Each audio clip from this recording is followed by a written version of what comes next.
Pemirsa, kenaikan harga gabah kualitas gabah kering panen GKP di tingkat petani di Kabupaten Tabanan berlanjut. Meski terus menguat, harga terbaru hasil panen petani daerah lumbung pangan ini masih di bawah harga pembelian pemerintah atau HPP.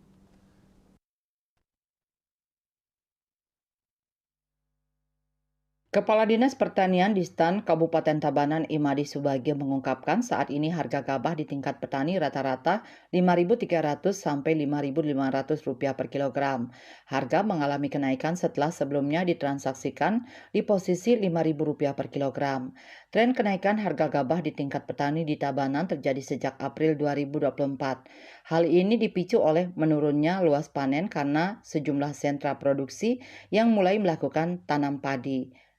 Itu tercermin dari data luas tanam padi di 10 kecamatan hingga April 2024 tercatat sudah mencapai 14.369 hektar, sedangkan luas panen sekitar 11.634 hektar. Subagio menjelaskan selain kenaikan harga jual, peningkatan juga terjadi pada rata-rata produktivitas yang dihasilkan petani pada musim panen tahun ini. Kenaikan rata-rata mencapai 60,44 kuintal per hektar. Jumlah ini meningkat dibandingkan rata-rata tahun sebelumnya yang hanya mencapai 57,8 kuintal per hektar. Kenaikan produktivitas ini dipengaruhi oleh fenomena El Nino yang telah berakhir tahun ini sehingga kebutuhan pengairan untuk penanaman padi terpenuhi. Sementara itu, kenaikan harga gabah di tingkat petani belum berdampak pada meningkatnya harga beras di pasaran.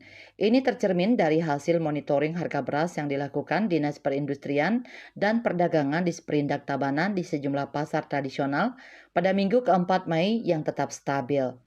Rinciannya, beras kualitas premium dijual stabil atau sama dengan posisi minggu lalu yang ditransaksikan Rp15.500 per kilogram, beras kualitas medium Rp14.000 per kilogram, dan beras merah diperdagangkan di posisi Rp24.000 per kilogram.